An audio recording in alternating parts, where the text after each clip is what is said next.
And we, oh, Voltron Network. sorry guys, and we are recording. What's good, guys? Welcome back to Talking at the Movies. I'm Ed Reese Antonio. And I'm Mo. It's good, sir. How you been? How's your week been? My week has been great. All I've been doing is watching stuff for this podcast. That's what you do every week. Yeah, see, I'm finally so had McDonald's dedicated. for the first You had a time McDonald's. in 4 months. What did you have? It's the first time in 4 months. Were you like a kid in a McDonald's store? I didn't go too crazy because I was in the mid journey. So this is a little break when I was on my little journey. So Big Macs, fries, Coke, and a double cheeseburger on top, just to kind of round it all off. No, like 6 nuggets or like chicken selects on the side. I haven't had nuggets since I was a kid. They change. Bullshit. They don't taste the same. The last time They I do. had them. You just have to like absolutely like drench them in like some sort of like sauce. No, because after that guy did that Super Size Me documentary years ago, they started fucking around with recipes and taking out fat and salt and stuff, and it just ruined the taste of a bunch of stuff.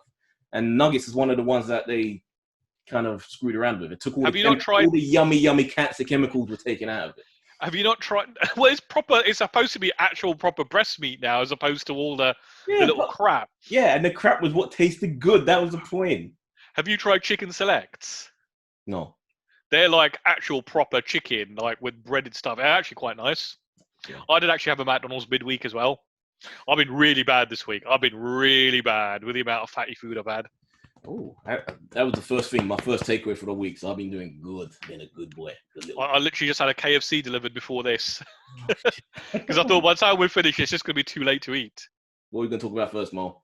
Well, I'm hoping you've seen some of the stuff that I've watched, because I did send you an impassionate text message during the week. Like you always say, Mo, remind me. So you've got no excuse this week. So should we kick off with probably what was the best movie of the week? Palm Springs. Oh, that was the one thing I didn't watch. Oh, you fucker! No, because I ended up watching... So I watched The Old God, but I ended up watching something else instead of watching that. Oh, Eddie, so I'll have out to of the two, it's good because you get to convince me, because I've got it. You made the wrong decision. Listen, Eddie, the only thing I'm going to say to you about this potentially, considering the year that we are having, this could be movie of the year. I'm trying to think, what's been good this year? It's a really good story. It's such a good take on such an old spin, and the fact that you've got two people, and literally the movie starts, it doesn't actually explain anything about Andy Samberg. You actually see it through the eyes of Christina Milotti's character. So this is the Andy Samberg legged with the other chick you just mentioned, like a Groundhog Day type rom-com comedy movie. Their chemistry together is off the chart. They are like the cutest couple pair that you will ever see. And you know, like how in like most of these like rom-coms, you really don't care whether these people get together or not. I was really rooting for these two crazy kids. Ready. And it's got J.K. Simmons in it, who is fantastic.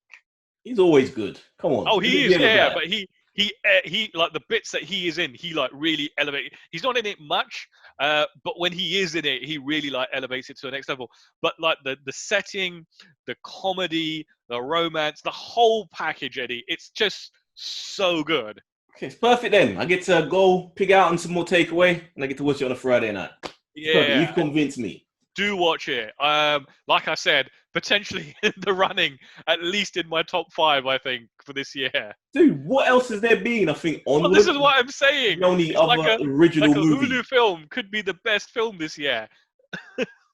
Well, I guess there's the Netflix films. Extraction was good. Yeah. Okay, yeah. So the one that we've both seen, or shall we leave that for last? I'll jump into mind. Whichever order do you want to go in? We'll leave Oh God. Okay. To after this. Is there anything else you watched besides the films? Yeah. So I watched Eurovision Fire Saga. Yeah, I saw your tweet. I think it was a tweet or Instagram post about it. You really liked it. You're one of the few. I was really surprised because the reviews of this have been really mixed. Well, and so I went in with the lowest expectations. Saturday afternoon. Keep talking. I thought you were having like your delivery food delivered to you. I went in with some really low expectations. And I was at any moment just expecting this film just to fall apart. And you know what? I really got into it. Like I could probably sing along with like Ya Ya Ding Dong now. Yeah. I think the thing that really helped this film was the fact that Will Ferrell didn't do Will Ferrell as much as he's capable of, which gave Rachel McAdams a chance to keep up. He did do Will Ferrell, but he didn't go all out Will Ferrell. No, Will Ferrell. He was a lot more restrained. No, I always find that Will Ferrell always finds the right speed. He isn't like how Jim Carrey was in his heyday, where Jim Carrey would always go 100 in everything he would do, and it was always most of the time it'd be too much for the movie he was in. There are times where Will Ferrell can just go like off the chart, and no one else can keep up with him. But this, I think, he was just perfect. I really liked this film. I thought there was some moments that really made me laugh, and I thought the end was just so goddamn cute and sweet. What's happened to you, Pierce Brosnan, fantastic in this film. Huh? I have got taste now, Eddie. Twice. The second movie is sweet and cute, and what the fuck? You in love? A real man is not ashamed of like having it like hit him in the feels. Rubbish. We have no feelings. Stone, steel, hollow. To change up gear a bit, so I did get round to watching Bram Stoker's Dracula. Ooh. I've never seen this film before. Francis Ford Coppola. Like from a pure technical point of view, it's an amazing looking film, right? It got like a star-studded cast: Keanu Reeves, Anthony Hopkins, Winona Ryder, Gary Oldman. Gary Oldman. Yeah. Wicked. Keanu Reeves just looks so like out of place in this film, especially with his like hairdo and his accent. His accent's everywhere. I don't know what he was trying to do. Trying to be English, sounding Australian, it's a fucking mess. It's almost like you were expecting a phone booth to suddenly appear, and he was just going to get in it and go back to the future. Gary Oldman, though. Really, basically really good. Roles. Basically, same character, but completely different. Just so, he was actually really good. The fact that he managed to carry off like two different versions. I know a lot of people have been saying, when I went to read some reviews on IMDb, like this is the best Dracula movie they've ever made or ever seen. I'm not entirely sure. I think it's the best, but it was an enjoyable 2 hours. I don't think it's the best Dracula film I've ever seen, although if you ask me which it is, I will have absolutely no idea. Exactly. Now imagine watching this back in the 90s when this was still cutting edge effects. I think you'd have a lot more. I don't think it looked dated at all. I think everything still looked... That's fucking cool, man. Jeez. It looked... the crazy guy as well, right? All like, tied up and stuff like that. So I actually had a blast with this film. I thought it was really good. Still looks really beautiful. I got like the 4K Blu-ray. Magnificent looking disc, a great enjoyable film. So good. I love it. I love that film. It's been a while since I've seen it, but I want to watch it again. Not so good. I tried to watch. Is insane in my place. I can't figure. I was going to say, what is happening? I'm sorry, guys. What is that? Is that the window or something? I've been chosen. I tried to watch Greyhound. Greyhound, the Tom Hanks war movie.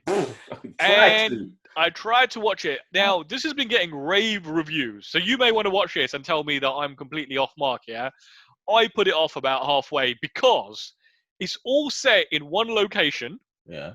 And almost the whole film is Tom Hanks coming out of like the deck, coming out of whatever they call the command center onto deck, looking at things outside, shouting like naval terms that mean absolutely nothing to me, going back in, shouting more like naval terms, and then that's the whole film. And I'm like, I can't, even though it's 82 minutes long, I cannot sit through the second half of this. Wow. I'm just bored as fuck.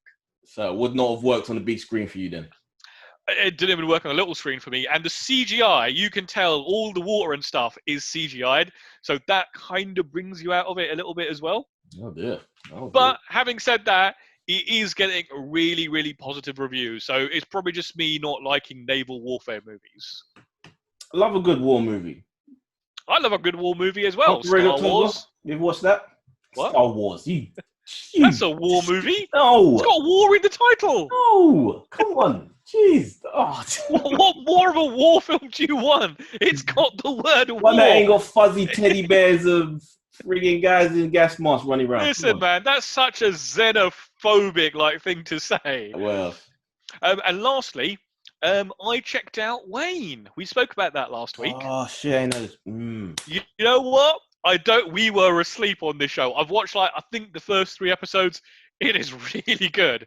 I mean, it's not like life-changing good, but for a 30, 35-minute show, it's damn entertaining. But okay. Well, you actually watched something that we're going to get to in the trailer, so we'll get to that. Okay. In a bit. First film I checked out, besides pure documentaries, I'm just in this history bubble right now, learning, going back. Stuff I already know. I don't know why I keep rewatching these things, but I just love antiquity. Learning about Romans and the Greeks and the Egyptians. That's what I've been killing most of my time with. But what's Lost Bullet? Remember the trailer we checked out, Mo? The French Fast and Furious movie. Yes. So I checked that out. Yep. Some fun moments in that. A lot of fun. Yep. It isn't as action-packed as the trailer gives, kind of, gives the impression of being. Just a few big bit in the beginning, big bit at the end. So is there a story that ties the whole thing together? Yeah. Former bank robber, gets caught, goes to prison, but he's a great mechanic, tries to use his car to break into a jewelry store, but he soups it up so much that he punches through the front of the store, goes through the store, through the wall in the middle of the store, and out the brick wall at the back and ends up in the alley. It's just too powerful. Is that the trailer that we spoke about, that they drove right through the wall? Yeah, right. It wasn't meant to do that. But it's pretty fun, but not as action-packed. But it's a lot Worth better watching? Huh? Worth watching? Yeah. Sorry, what's it a lot better than? Well, the movie we're going to relate straight after this. We gotta go straight into it. But I'm gonna give that a 3.5. Good solid 3.5. But I enjoyed it a lot more than Charlize Theron's Oh God. Mo, the fuck? You know what? I watched it, and I'm gonna say I enjoyed this. It was not a perfect film by any means, right? Concept I loved.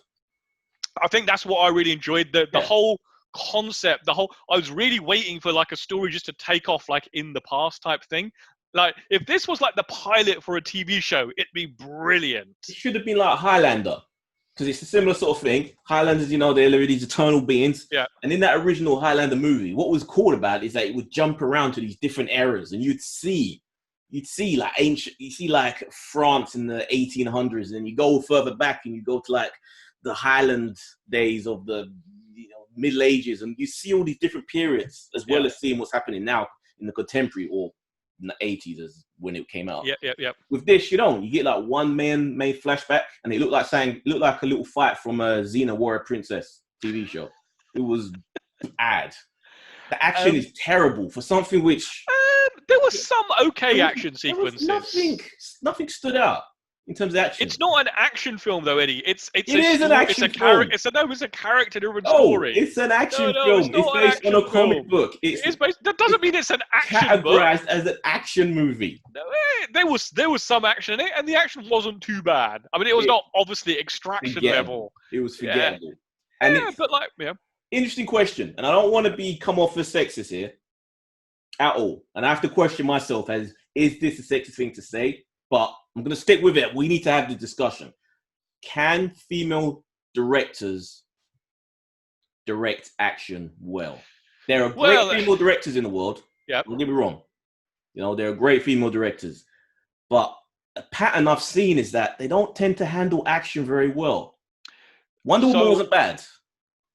In general. Can you think? I think the problem here is so few women direct action films, right? So if you think about the number of action films that are made by men, how many of those action films are actually good? First-time male directors, you look at John Wick films, a lot of them. Yeah, but you'll also see many action films that are just terrible.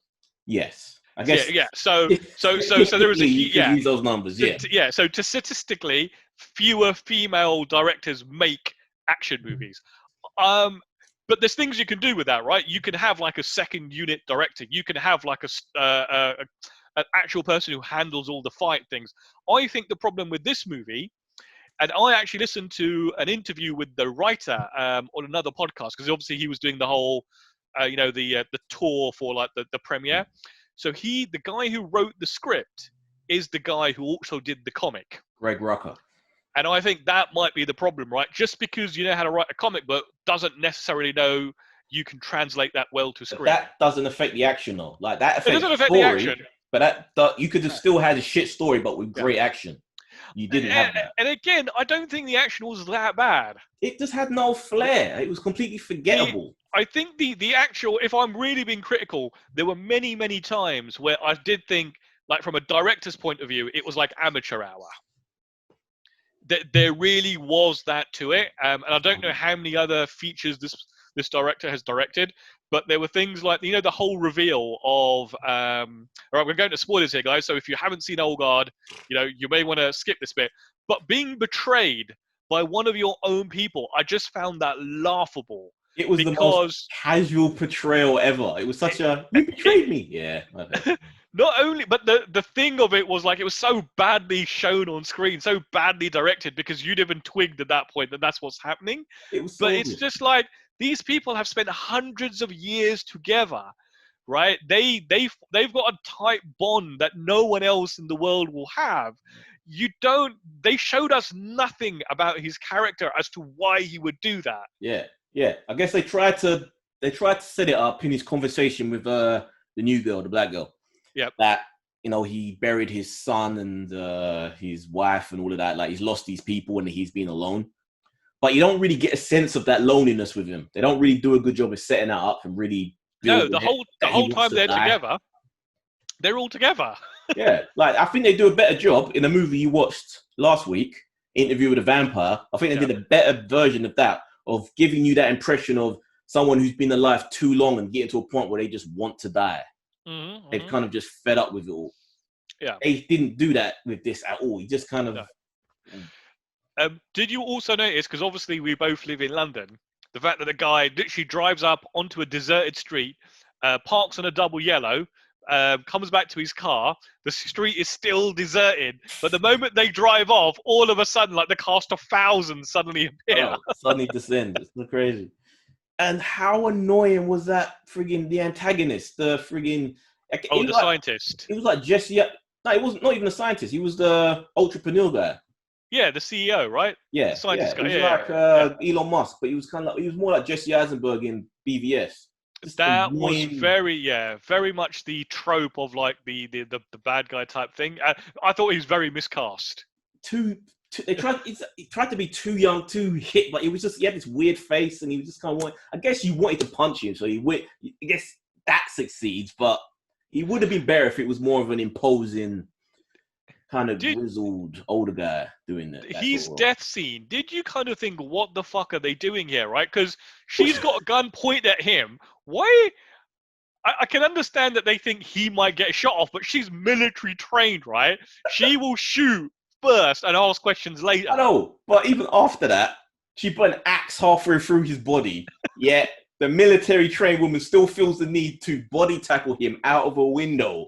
You could have just kicked him out that fucking window. Just push him. He don't even do anything. He's dead already. The axe has gone through him.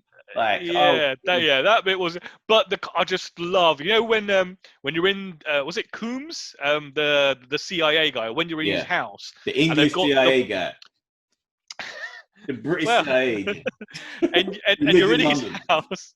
How else do you get a green card, right? It's so dumb. It's so fucking dumb. Just make it MI6. Simple.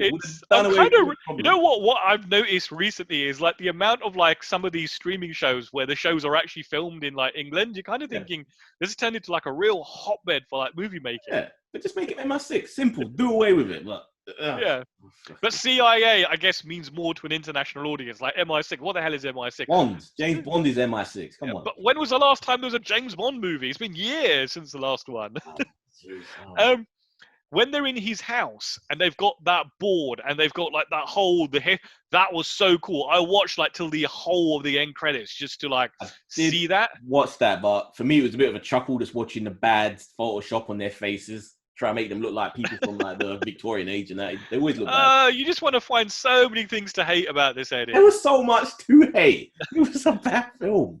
I gotta say I enjoyed it to a certain degree just purely because I loved the concept so much. I would have liked more answers to really explain it. Maybe they're hoping for a sequel, which it probably will get. I think there absolutely will be. It's kind of one of those sort of films. Will we get more answers? I don't know. Well, I mean, you saw the end, right? So it's on a cliffhanger type thing. So we absolutely need a sequel. At least tell us how old friggin' Charlize's character is supposed to be. At least that one little thing. Yeah, I don't know why they kept it a mystery, unless it's something that gets told in a later book. But she's got to be thousands of years old, right? If you look at where she's come from. So drastically different opinions here. What would you rate that then? 2. Oh, that is harsh. 2 stars. I would give that a 3 1/4. No quarters allowed. All right, 3.5 then. Oh, Jesus. I know, I'll give it a 3.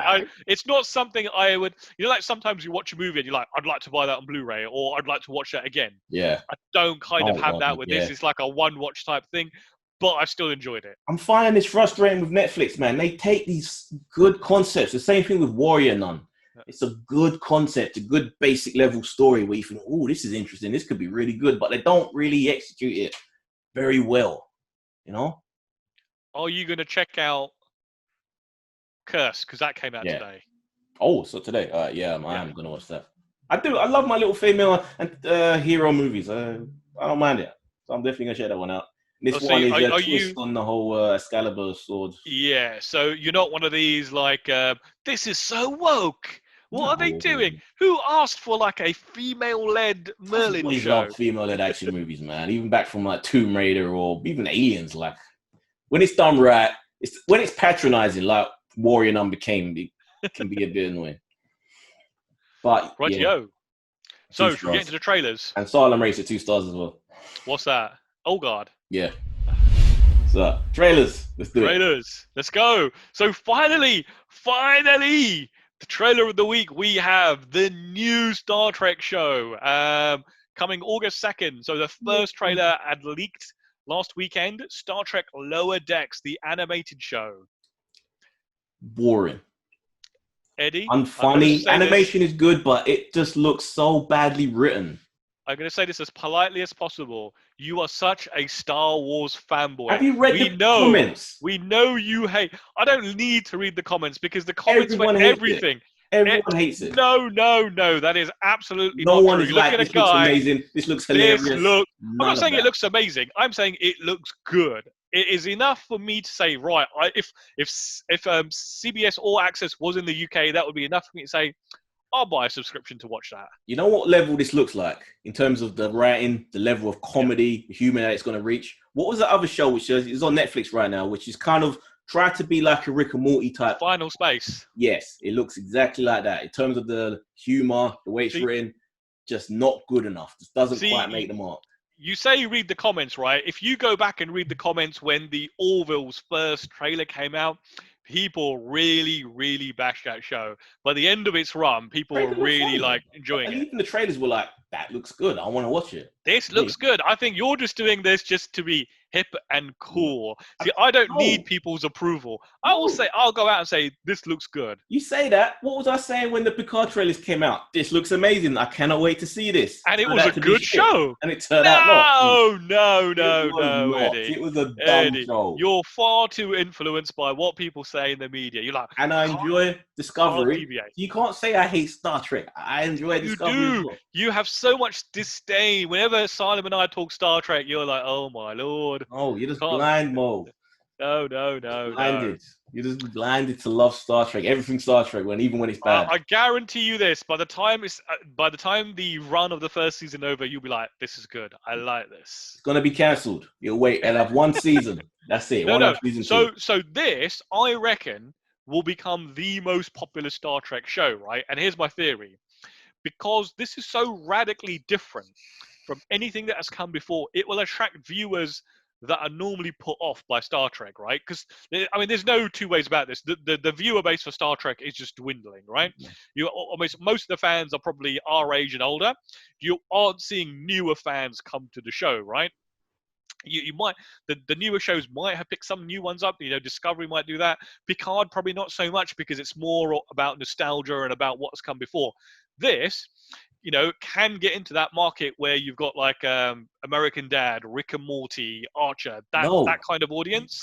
No, it won't, because the writing isn't of that level. So that's why I don't think... know that, Eddie. You've seen like a trailers are the compilation of all the funniest bits that they can get from the first 2 or 3 episodes. That's what we do to make a good trailer, and they couldn't find that at all in that first trailer. I'm going to enjoy having this discussion after the first episode. So you say it's going to be... It could be good, it could be bad, but there's nothing in that trailer that in fact, there's some really funny things in that trailer. Yeah, what? Where's the guy where she goes like, "We're on a starship, no one dies of like being like hit by a spear." That was really funny. Or the person they're sitting in the shuttle going, shields up, shields down, shields up, shields down. That was funny to you. Just pressing a button. Because it's so different from everything that's come before in Star Trek. So you say this will be the most popular Star Trek show in a while. I say this will be cancelled after the first season. No. It will be popular with not traditional Star Trek fans. Or you'll probably, because if you look at traditional Star Wars Star Trek fans, they hate everything.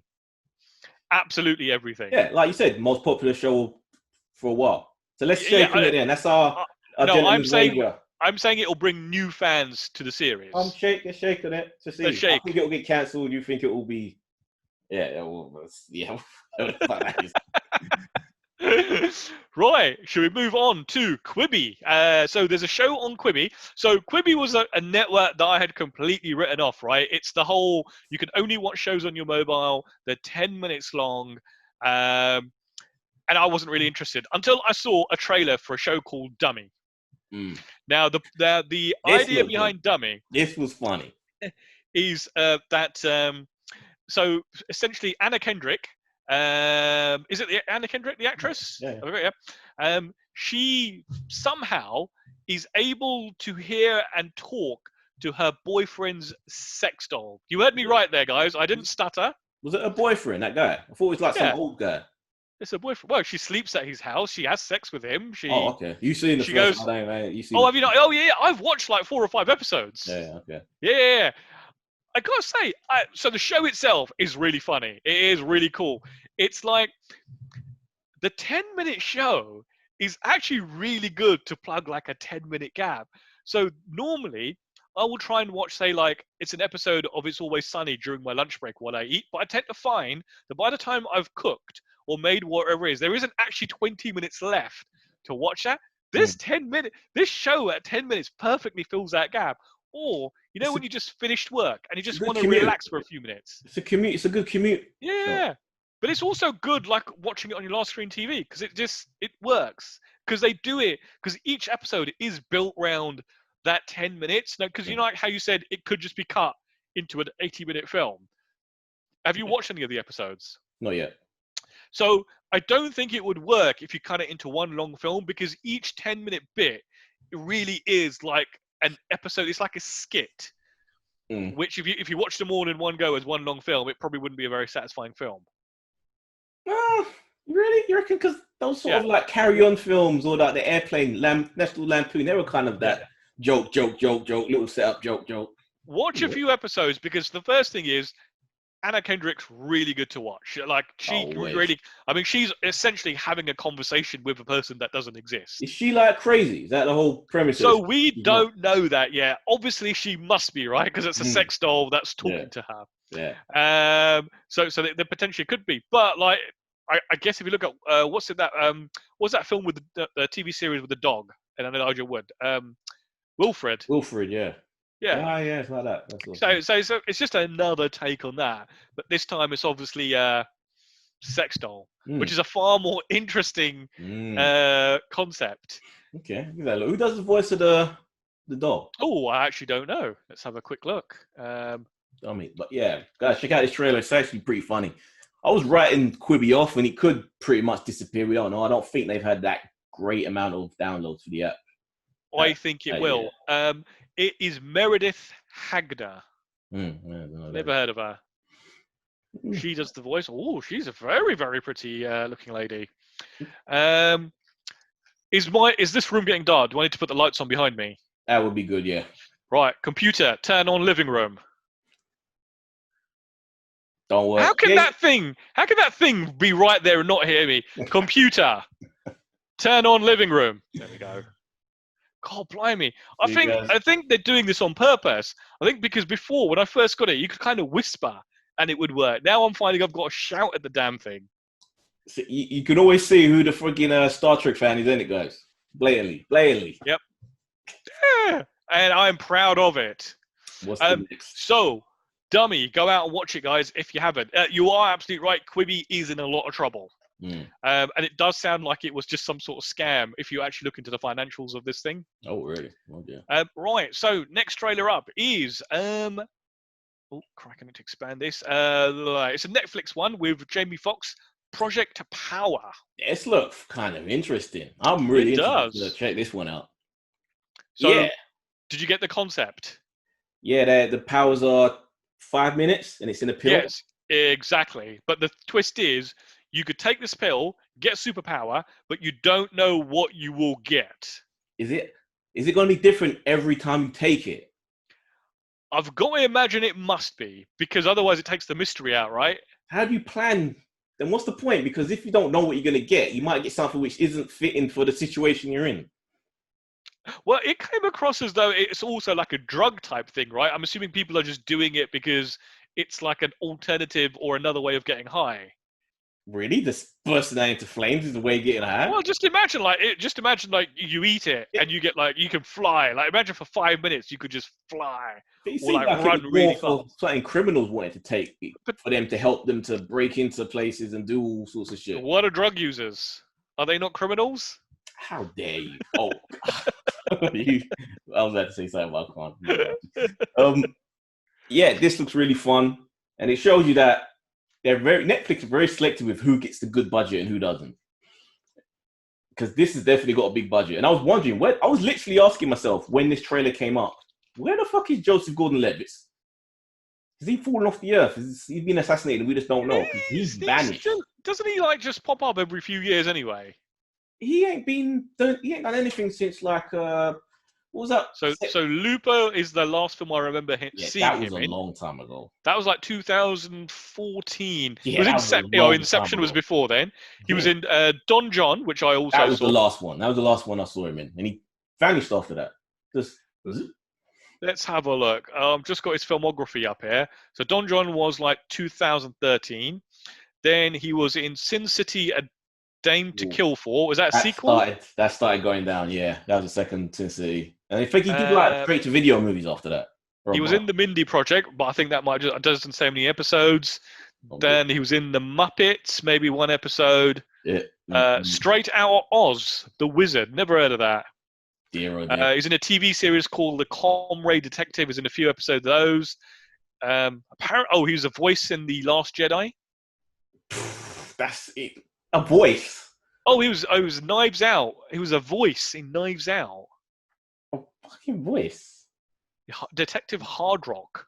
What the fuck? What's going on with his agent? What happens? This guy was riding high. He was the next dude. But he has been around for a long time, so he's obviously got a lot of money, right? If he's invested wisely. That's not about money. It's about maintaining success. But it's you don't have to work like a dog all the time, right? You can take time out, chill in your big mansion with your swimming pool, go jet off the beach. When you do work, do good shit. Not fucking voice in the background of... Hey, if it pays the bills. You're right. I mean, if you look at the 2000s, he was in all sorts of things, right? 500 Days of Summer. Yeah, he was killing it. He had a run. Yeah. A nice run for the first half. But yeah, nice to see him back. Jamie Foxx running this. And there was a bunch of random faces in this as well. What's that YouTube dude? Casey Neistat? Oh, yeah. See, I only know select people from YouTube. Yeah, the guy that reviews the cameras and does the cool little edit. Oh, the dude who does... Oh, yeah. He wears sunglasses. He was in this. Necist or something? Necist? Neistat. Casey Neistat. But yeah, he's acting now, huh? Okay, well, we'll see how he does. There's a guy in this film, quite high up the rankings, called Machine Gun Kelly. Yeah, a rapper. This looked fun, so I mean. Yeah, it does look good. And lastly, on the trailer list, it's just a teaser, so there's nothing dramatic here if you haven't seen it yet. But it is the TV series based on the Chucky property. Yeah, we spoke about this a few months back, and they finally got a teaser ready. don't really show you anything, but it gives you a tone they could be going for, and it looks pretty good. But so did your heart sink the minute you saw the sci-fi trailer? yeah, It's a sci-fi saw logo. that it was for sci-fi, and in conjunction with ABC, it's like, no, it's just they're gonna drop this. I'm still haven't forgiven sci-fi for getting rid of cancelling Stargate. You're absolutely right. Fucking horrible.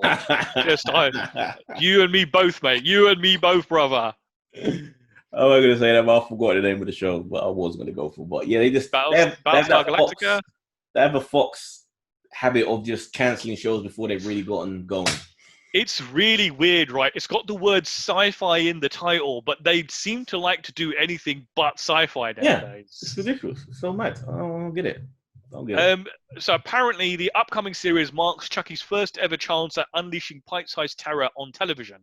And essentially they're returning back to like their classic horror roots of the 1980s.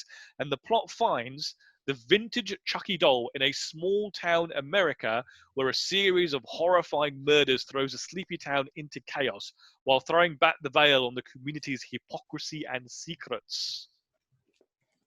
Okay, so it looks like we could get a lot of distractions from Chucky himself, and it will just deal with people's family issues. But apparently, he will also, for the first time, be recruiting some mean-spirited help this time round in the form of enemies and allies from Chucky's past and a gang that threatens to expose the truth behind the killings, as well as a demon's doll untold origins as a seemingly ordinary child who somehow became his notorious monster. Oh, so they're also going to do are they going to do oh no, it's going to be the doll. No, is it going to be his origin that they're retelling? Because we know what his origin was. He was like a serial killer or something, wasn't he? Yeah, unless they're redoing the origins. Yeah, I guess. Sounds like it. Yeah, well, I'll give it a go. It could go either way, right? Is it just Chucky or what was the name? It's just called Chucky. Chucky, okay. Which I guess, basically tells you exactly what you're getting. Yeah. I'll give it a go. It's weird how this property has survived so many retellings and continuations. Like, for something that's so simple, yeah, it stuck around for a long time. What, a cute little doll wandering around, like, murdering things? Yeah. But look at how many other properties that were pretty cool but just vanished. Like Puppet Master. Remember that one with the guy who had the puppets that were possessed, that were killing people? It does seem like these ones that can capture the imagination, like Friday the 13th, Nightmare on Elm Street, they just run and run and run. Yeah, but even Nightmare on Elm Street hasn't been around for a while. Remake. They did like about 7 or 8 movies. Wasn't there like a Jason versus Freddy one not too long ago? Then there was like not too long ago. This is like 15 years ago. Whoa, this is a long That's not that long. In between reboots, you've got to wait 10, 15 years before someone can be born and right now they're driving. That is a long period of time. That is a long time. But you can't just do something and then 2 years later do a reboot like Spider-Man. Yeah, I was about to say that's it worked for Spider-Man. So that's the bad way to do it. Like in a 20-year period, even less than 20 years, they've rebooted the damn thing 3 times, and they still haven't done it better than the Remy films. Oh, I don't know. Spider-Man 2 for Remy, great, but overall, we'll argue about this all day. First film was good as well. Right, should we get into the news then? Do it. So, J.J. Abrams, love him, loathe him, hate him, destroyed Star Wars. Rumors suggest he's developing a new Constantine film for Warner Brothers. And apparently, when asked, Keanu said he would love to come back and do a Constantine. Big part of the story behind this, we spoke about this quite a bit on the DC versus Marvel podcast. Go check it out, guys, with me and us.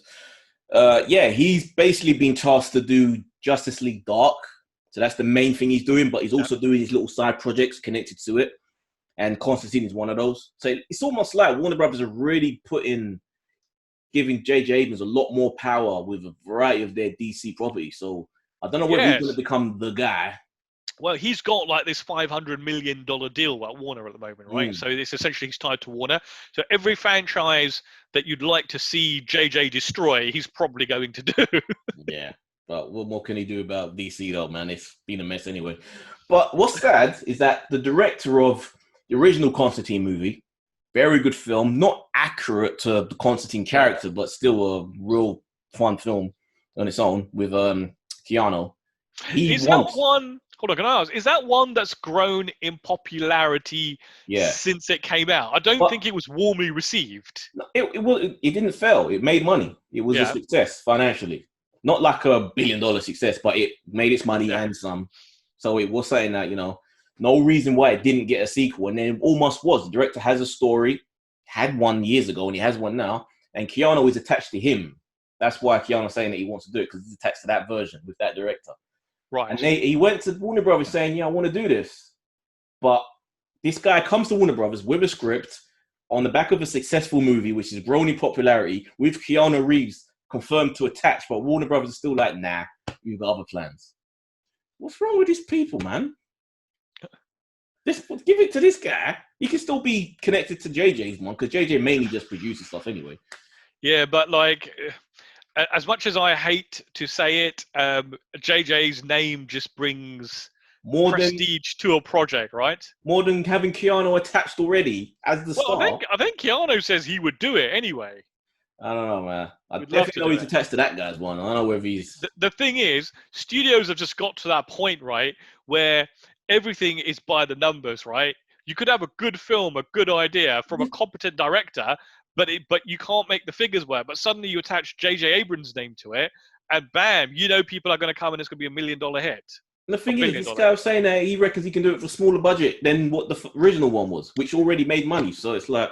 But again, I think it's an audience thing, right? We as an audience aren't going to see... Well, I don't know, actually. Universal seems to be killing it, actually, with low-budget films making a lot of money. There you go. And look at, Blumhouse, the figurehead of making cheap-ass movies that do well. Yeah. Warner Brothers probably think they're too prestigious for that. Shame. When's the last time you saw Constantine? Have you never seen it? No, I have seen it, actually. I remember watching it on, Sky Movies, years ago. Yeah. I really enjoyed it. So I might actually revisit it. I remember watching that and Johnny Mnemonic, I think, that wasn't good. And I watched Johnny Mnemonic years after it came out, years and years after the dust had settled, and I was like, it's not that bad a film. These terrible films, when you watch them for the first time years after they came out, they're not as bad as if you had watched it when the hype was around it. If anyone who has never seen the Street Fighter movie watches it now, it's still just as bad. No, I mean, there are some films that are really bad. Having said that, 88 Films are doing a whole selection of Jean-Claude Van Damme movies, and they are doing Street Fighter, and I have pre-ordered a copy just for the novelty value. I've never owned a copy of it. I can't wait for that cover. That's going to be a nice cover. Yeah, hopefully, if they go to town on it, it should look really, really good. That's why, hopefully, now when I watch John Carter, I'll probably really enjoy it. John Carter? Oh. Yeah, John Carter from Mars. Yeah. I've always meant to revisit that. Have you ever been a fan of Fletch? The Chevy Chase movies? No. In all honesty, I don't think I've ever seen one. Oh, so this is something that used to be on TV all the time, summer holidays, Christmas holidays, Easter holidays. Was there just one, or was there a series? I think there were two. Was there Fletch and Fletch Lives? So this is based on a series of books, and that series is, surprise, surprise, it's getting a reboot. So Eddie, this one to put on the list in a few years' time, original versus remake. When lockdown happens again in a couple of years, and we're stuck at home and we've got to do something. So it's being rebooted. Apparently, in the 90s, it was still a very hot property, and everyone from whoever to even down to Kevin Smith was trying to get this adapted, and it had anyone from everyone attached. Jason Lee to Zach Braff.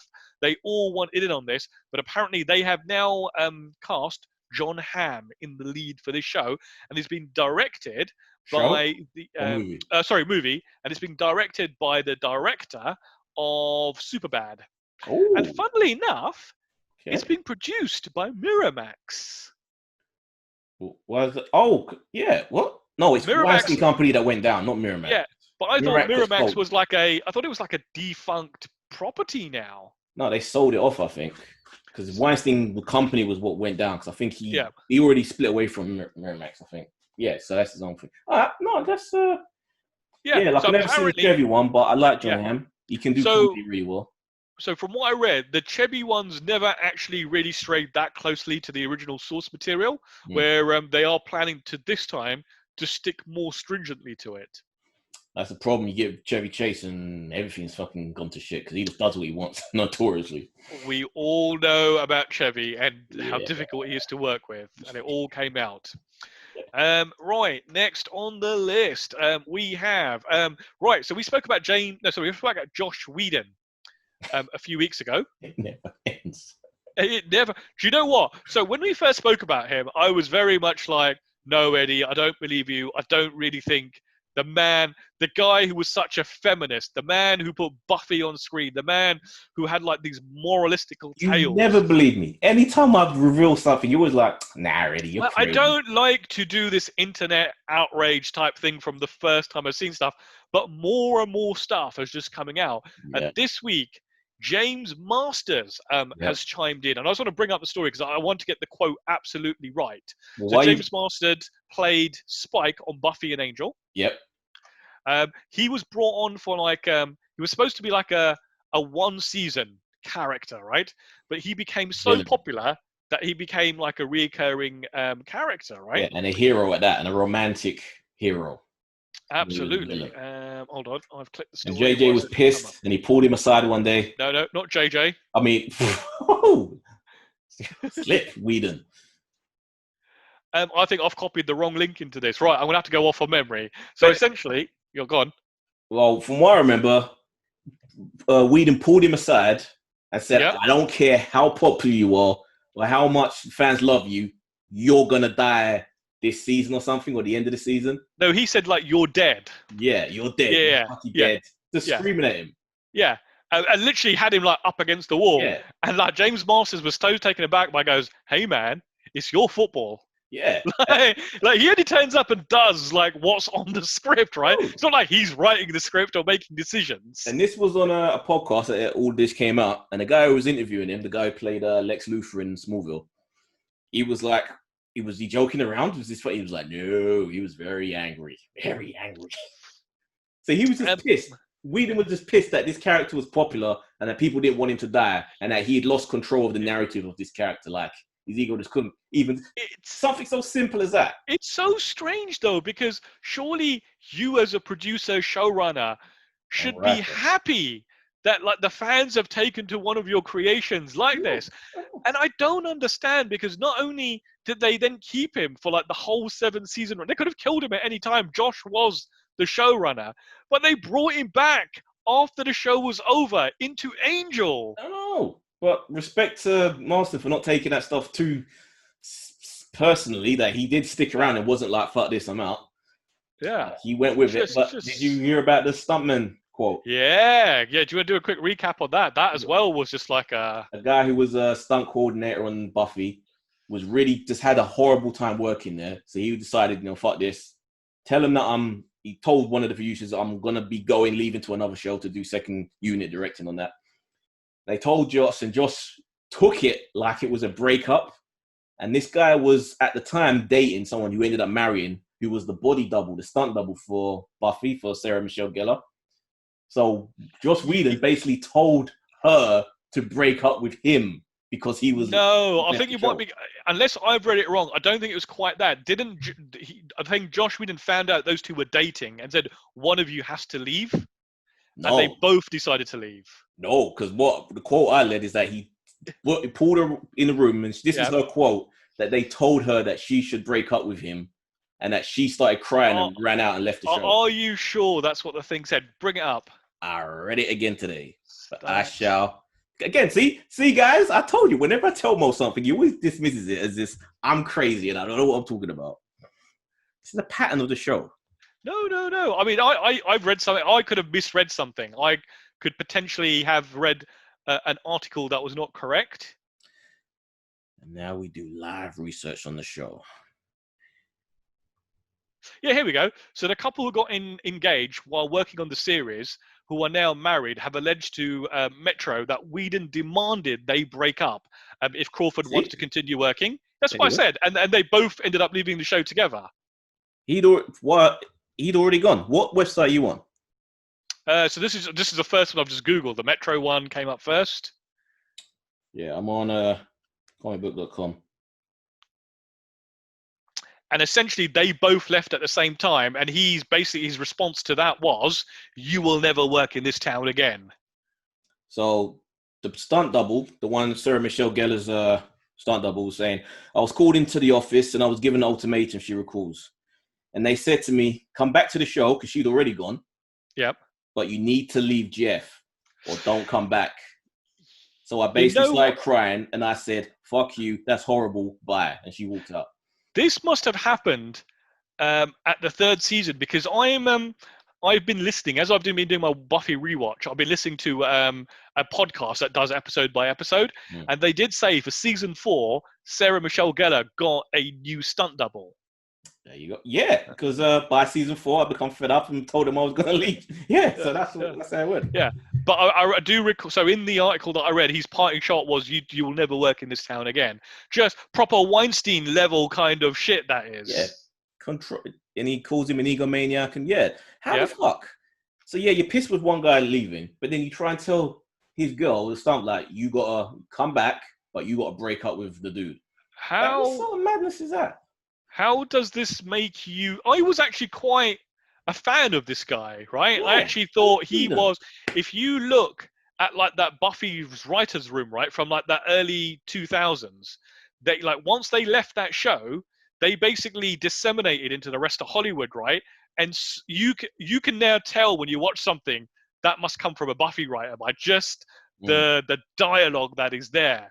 I actually feel so. Do you know what I mean? I just feel so kind of like I just not betrayed is not the word, because obviously I didn't have anything, but I just feel so like a guy that I potentially looked up to, like as a beacon of like a really talented, creative guy who made things that I like to watch, turned out to be an arsehole. Yeah, and just the petty one of that, like childish. Yeah, like I wonder how this will impact. Like he's working on a new show called The Nevers, which has been in production for quite a while now.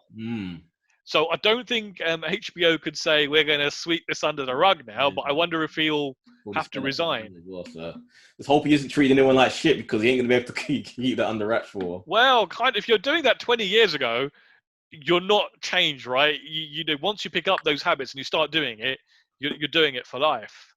I doubt he was doing that on the Avengers set, though, man. I think a lot of those actors were too established for him to really carry on like that.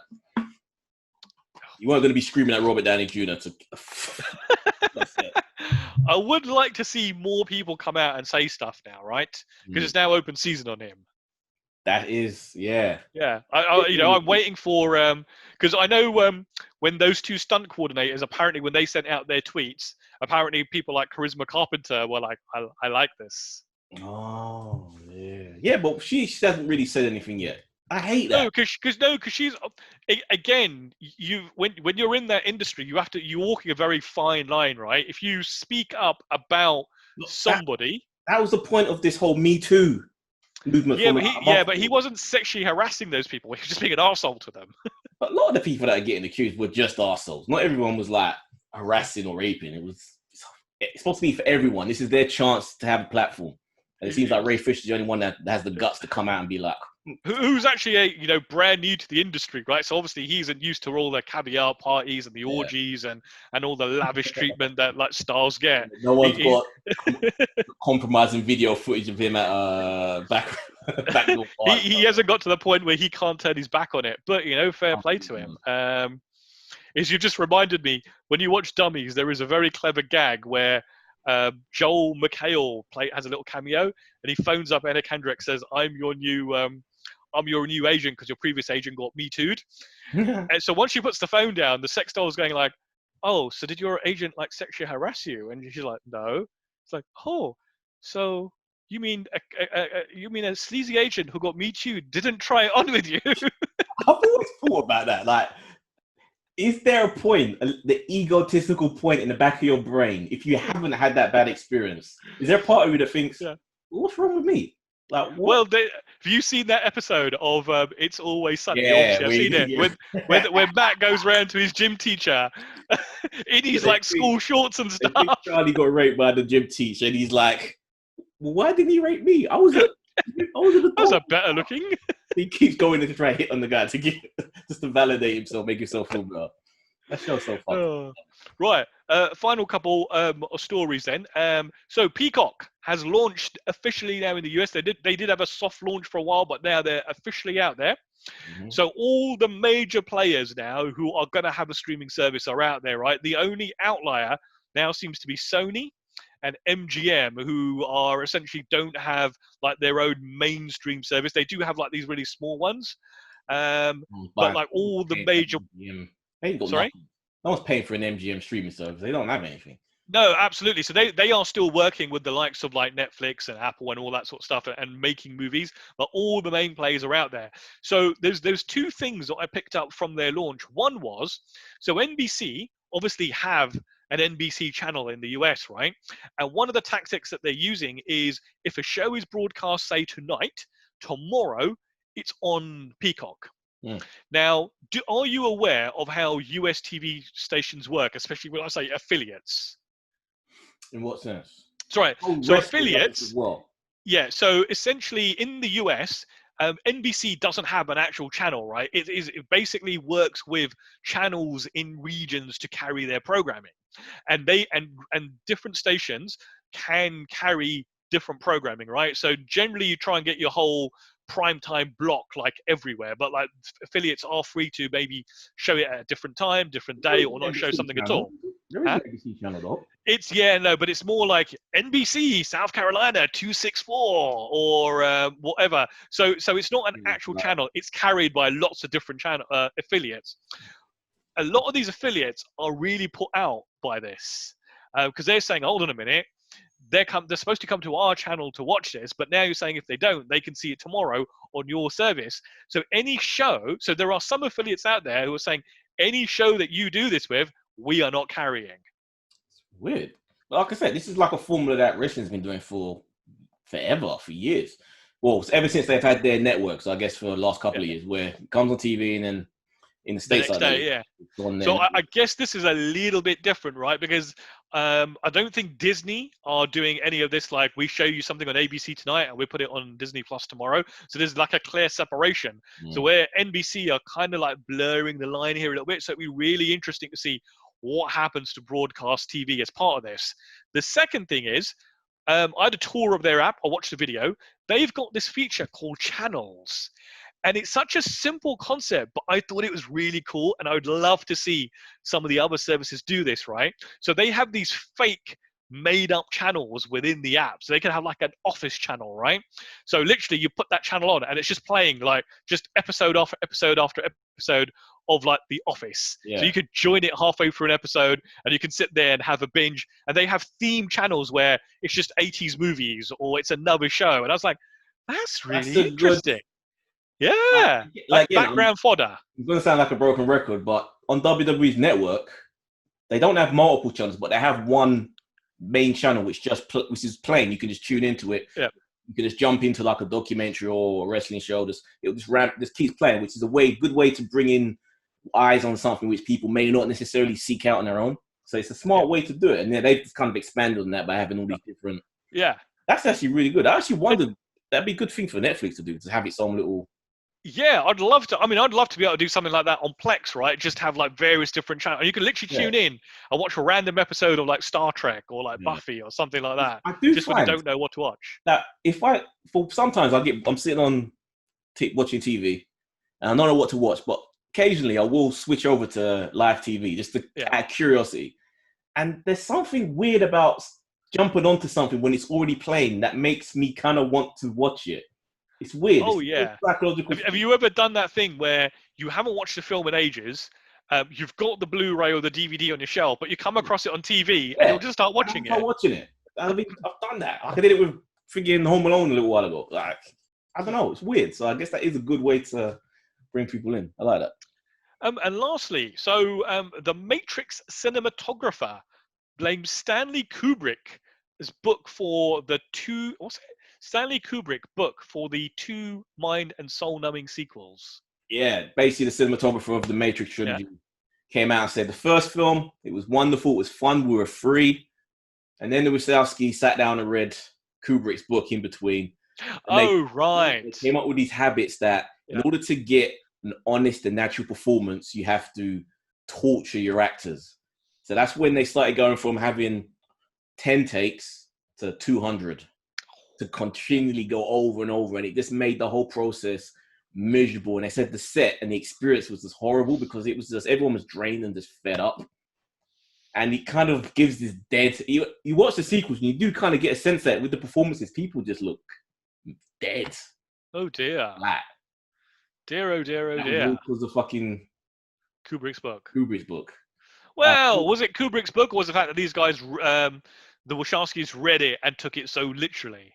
Well, Kubrick's one of the masters, isn't it? So yeah, but in Kubrick's films, I mean, I haven't seen many of them, but these actors don't look as though they're fed up or like dead. So they might have like not interpreted it correctly. Yeah, it's possible. Yeah, that's true. Like, why would you want to? Yeah, that's, you have to know that doing like 100 takes or something is just 100, not beside 200. It's just a miserable, sad, draining experience. It has to be even for the director. So I don't know what they're thinking about. They reckon that for perfection. Yeah, they think that just by wearing the and beating the actors down, that's when they become free to just. And I don't think so. So what were they hoping that the actors would improvise more on those and give out different emotions, but in fact it had the opposite thing. They're just mind-numbingly bored after a while. Some directors just like feel like you have to torture your actors to get a real performance. Like I think I was telling you, like with one of the Poltergeists, the stories of the actor slapping the actors to get them to be hysterical and shooting a gun in the background in the studio to get people to actually legitimately be startled. Like some people go that extra length to get that real performance. How long before like they basically bring a family member onto set and point a gun and say, if you don't give me that emotion, I'll blow your mother's brains out. And it'll be like, the joke's on you because I don't like my mother. Yeah. We do have an Instagram letter, but I've left my phone somewhere. Hold on, give me 1 second. We got what? We got what? What did he say? Sound like Easter. Hope he's saying letter. And he can't find his phone. So he just left me hanging. What the fuck? What the fuck are you doing?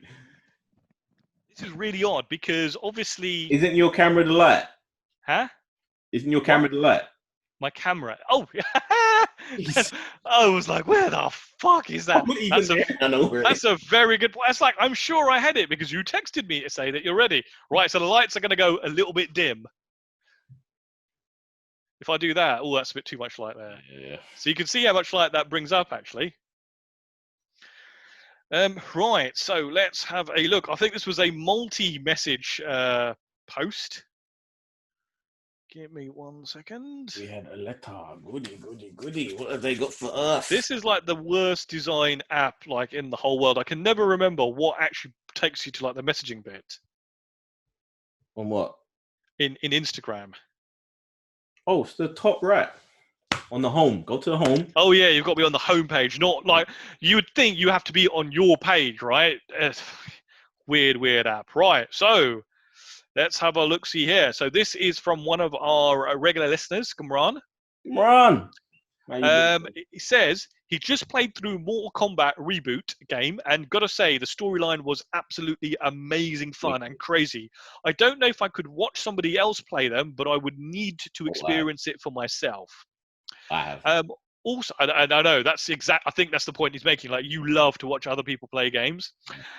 Also, I decided to play the Uncharted games and also love them because a big fan within a few days. So I decided to check out the fan-made film, which was surprisingly really good, with Nathan Fillion as Nathan Drake. So you should know how disappointed I was to hear about them doing a live-action movie with Venom director and Tom Holland. Yeah, I think what he's talking about as the fan thing is someone cut together a bunch of like the cut scenes. Yep. The CG scenes, but they did the deep fake on the faces. I think there's an actual short film with Nathan. Yeah, because I've had it in my like to watch list for ages, like on YouTube. Oh, okay. I think it's not long. It's like I think it's like 11 or 12 minutes. So I might try and check that out this weekend. Okay, that's cool. I'm pretty sure I sent like the link to that in the chat when it first came out. Yeah, he probably did. But then, like, I haven't even watched it yet either. So. Oh yeah. That's it. Oh, I never knew about this. I must have not even saw your message. Okay, I'm gonna enjoy watching this. But on top of that, someone also did a deep fake where they had like cut films and put Nathan Fillion's face on Drake, which is weird to see a CG scene with a real person's face on it, but it works somehow, and it just goes to show you that sounds creepy. 15 years earlier, this would have been so good. But sadly, I don't know about that. It's too old now, but it would have been so great to have it. But yeah, I love those games. Naughty Dog were amazing. Right, so this question is mainly for Eddie, since he got me into these games. Look at that, Eddie. Like, we don't even do a games thing, and you've got somebody into a game. What are your top 5 video game movies, not live-action remake movies? Ooh, that's a difficult one. That is a hard one. Okay, I'm not going to give you an order, because I really don't know. Super Mario Brothers is right there at the top, right? But Uncharted is up there. God of War, all of them, but the newest one especially is amazing. Amazing. Is that what he's asking? He goes, what are your top 5 video game movies, not live action remakes? Movie. Well, that's what I'm assuming he means. Oh, that is even harder because there aren't that many good ones. A whole 5 of them. Yeah, there aren't that many good ones. Like, I can Sonic You watched Sonic the Hedgehog recently, didn't you? You like that, didn't you? Yeah, actually, no, yeah. Sonic, Detective Pikachu, Silent Hill. I'm the only person alive that loves that movie, but I really think that was the first one. The second one wasn't good, but the first one was good. Silent Hill movie. Slept on. Actually, and the first Resident Evil movie as well. Oh, I've only seen one of them. I think it might be the last one, and it was terrible. Yeah, they're bad. But the first one I enjoyed. Yeah. It has a certain aesthetic I really enjoy. And for nostalgia reasons, or purely for the soundtrack, Mortal Kombat! Come on, love that first one. None of the Tomb Raider films? Oh, the new one with Angelina Jolie? Nah, they weren't good though. Like, I loved her, but they weren't good films. The new one was actually pretty fun, to be fair, with Vikander. The best video game movie ever made is not really a video game, but I just got it on Blu-ray this week. It's a special collector's edition. Beautiful cover art, The Wizard. Oh. That really is like a 90-minute Nintendo commercial. I thought you were going to say like Mario Brothers or something. Oh, God. I'm sure it's someone's favorite movie out there. There's have you ever seen that channel on YouTube called Cinemassacre? It's the guys who have redone like their whole basement to look like a VHS store. They sit in there and they do their reviews. So one of the guys on there, he seems to be quite serious.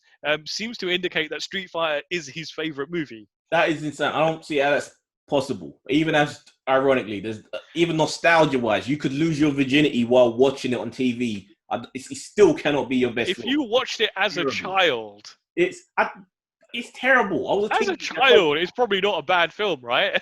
It's the worst. The worst. It goes, I wanted to do something new where I could add a sort of game challenge question and ask you guys the questions of one has to go where you guys decide out of the 3 options to completely erase one out of existence, right? So he goes, here's your options. Basically, out of these 3 properties, you have to choose to delete one out of existence, right? Okay. The Back to the Future trilogy, the Star Wars trilogy, the Lord of the Rings trilogy. You are not touching Back to the Future. Star Wars. Sorry. I would probably have to agree with you because while there are 3 very good films there, the Lord of the Rings films are very, very good. Yeah, they're too. It's consistency. There's too much bad in Star Wars. Yes. Outweigh the good. Yes. I would. That was. I thought when I first saw that, I thought that was going to be really difficult, but in hindsight, it just really isn't. Mo, does the anime Street Fighter film count as a? Why not? It's an animated feature. Put that in the list in front of Mortal Kombat. The animated, the first original Street Fighter animated movie. Is this the one with like Chun-Li in the shower? Yes. That was a good film. You know what? I haven't actually seen that. No, I have seen it. Yes. I just don't remember it. I remember watching it actually. I remember a friend of mine bringing it around in the 90s. It was. I just can't remember much about it. It proves that there is a story there that could be told, and it even shows you how lazy the games are. Oh no, absolutely. The problem is when they try and cram every single character into the movie, it just doesn't work. And I just don't learn that lesson. But it works in that you just give cameos, like Fei Long just has a little cameo. Yeah, not there as a major character. He's just there to get his ass with a little cool action sequence. Yeah, exactly. Right, Eddie. What did we talk about this week on original versus remake? This week, I've been holding back the app, mainly because my laptop has been struggling. But yeah, we've got the Evil Dead from, I don't remember the dates. So is it 1981 or 82? 81, I believe. 81. Versus and then 2011, was it? 2013, I think. 13, yeah. And we are on opposite ends of the spectrum, guys. We ain't going to ruin who thinks what of what. But The Evil Dead, Sam Raimi, original cult classic versus the remake. And I won't going to give too many clues. Go check it out when I get around to uploading it. I need a new laptop. I can't take this anymore. I don't even make money from podcasts, bro. You need to make money. You need to. I think you need to do those special podcasts where you show the money. Oh, you could do it. It's a silhouette. They wouldn't know. So I'm not entirely sure what our plans are for next week, because next week is Comic-Con at home, so there'll be an absolute ton of news daily. Yeah, there's gonna be a lot. So we probably need to be have a strategy as to what we're going to do next week.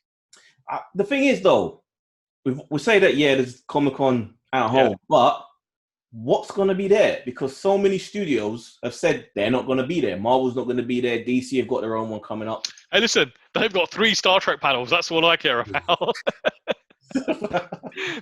They could have nothing else but that, and that will make my Comic-Con. What are they going to be? One for Lower Decks, I guess. Lower Decks, Picard, and Discovery. Oh, okay. Surprisingly, they're not doing a 4th one, because obviously they've now announced the Pike show as well. Oh yeah, as well. They'll probably mix that into Discovery if they do talk about it. Okay. Yeah, I'm actually. What else though? There really isn't enough. I'm sure there will be some smaller movie news. Obviously, you won't get like Marvel stuff. You probably won't get like DC's like big gun stuff. Right. But you'll probably get like generally. So actually, potentially this means all the good stuff won't get drowned out by like the really big stuff. I don't see what else is genre specific that can be there. There's nothing. I'm sure there's probably plenty of other stuff going on. Although, having said that, nothing's actually getting filmed at the moment. Exactly. So you can't show any trailers. And I've been hearing that the organizers of Comic-Con are really worried about where this goes forward. It's kind of like with E3, how they're worried about this could be like the end. I mean, it's a really good point, right? Because one of the things I've always disliked about Comic-Con, and not so much about E3, is the fact that they didn't broadcast everything on Comic-Con. Sometimes there was a delayed broadcast, but sometimes some panels you just never got to see. Yeah. Whereas at least with E3, you got to see all of the like the big showcases. Like they would live stream that on YouTube. So it could be like Comic-Con could just end up going back to being what it originally was in the 70s, like the kind of Comic-Cons that we go to. I don't know if that's such a bad thing, right? Because if you hear the horror stories of like actually going there, it sounds like I would love to go to them, but honestly, they sound absolutely horrific. That's the thing. If you're going to go see a panel, though, then you're not going to experience the whole Comic-Con thing at all, because you're literally going to be lining up all day to just sit in a panel. Exactly. Especially if you want to go to Hall H, right? They go, if you want to go Hall H, that's your Comic-Con. You ain't doing anything else but like queuing up from like 4 a.m. Just sitting there in that room all day. Yeah. Oh, that's crazy. All right, guys. So, Mo, how can I get in contact with us if they wish to do so? Well, folks, if you want to email us, we are at tatmpodcast@gmail.com. If you want to tweet at us, we are Talking at the Movies. No, wait, we're Talking Movies 3. And if you want to follow us on Instagram, we are Talking at the Movies. Yes, sir. Don't forget to check out all the other shows on the Voltron Network and the Voltron Network YouTube channel. We've got DC versus Marvel podcast. We've got Wrestling Ruckers, which I should have recorded today, but I forgot. I was out. Oh, dear. Well, and you double booked yourself for a podcast today. I did. And yeah, whole bunch of shows. We're always growing, and God knows what. So we'll figure out. It'll be back next week, guys. If you miss it, so I know where. So from me, the Reese, and me, Mo. See you guys next week. See you, folks. Yeah.